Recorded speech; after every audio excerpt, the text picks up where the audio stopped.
Hi everyone, let's go ahead and get started with our cheap or easy idea. I'm sure a lot of us already have paper airplanes, but if you haven't, I would really recommend them.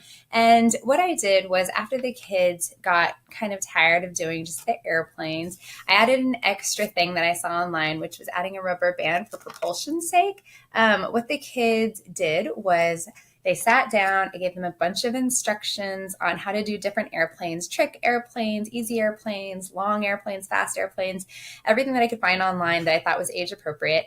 And I gave them the hole puncher and a rubber band. And I said, after you make your airplane, try to use the rubber band to make it go farther and faster. And so eventually the kids were supposed to figure out that if they punched a hole, they could loop it through and pull it back and shoot it. And once they figured that out, they had such a good time with it. And some kids even realized, hey, if I put some tape around the hole, I'll be able to pull it even further without it breaking. So it was a really good addition. I do it a couple times a year because the kids really enjoy it, even if they've done it before. So paper airplanes with the hole punch and the rubber band.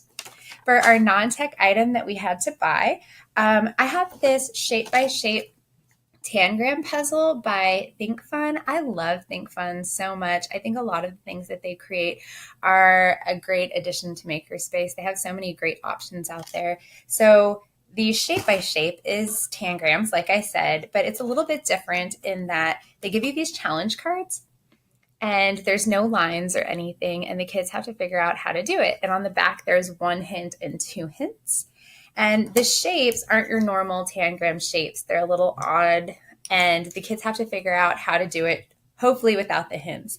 The kids feel like it looks really easy when they start, and then it actually takes them longer than they expect to figure out the different puzzles.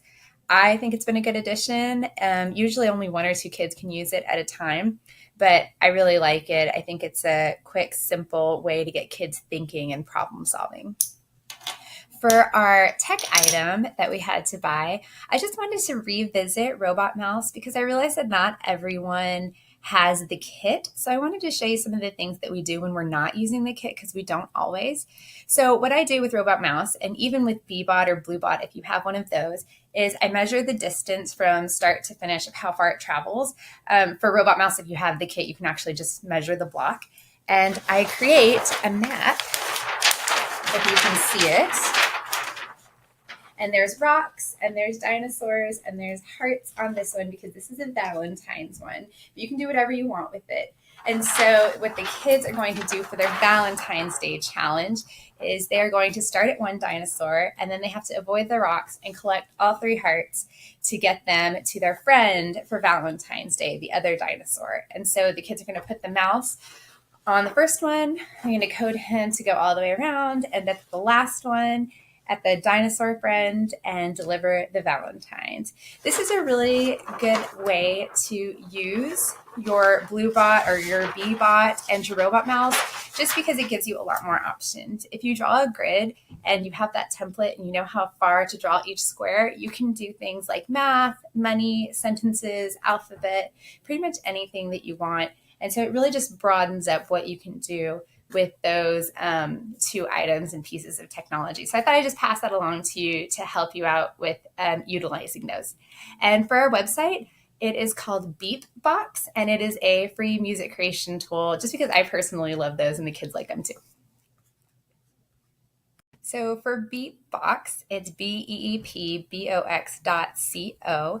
And as soon as you log on, this is what you see. You don't have to log in or create an account or anything. You just create your song and then you can download it.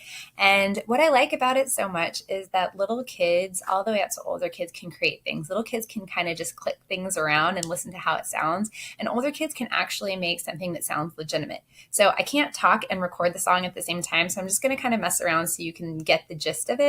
I am terrible at it, but I've heard the kids make some really, really great stuff with it. So here we go.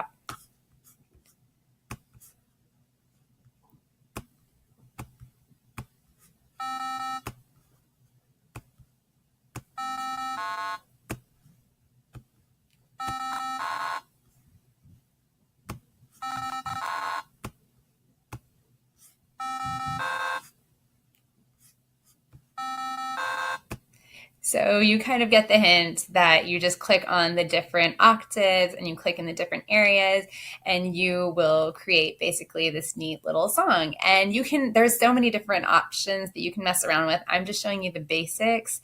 It's something that I think you could really utilize. A student actually showed me because it's what he uses to create things for online. And I thought it was such a good tool that I started using it as well.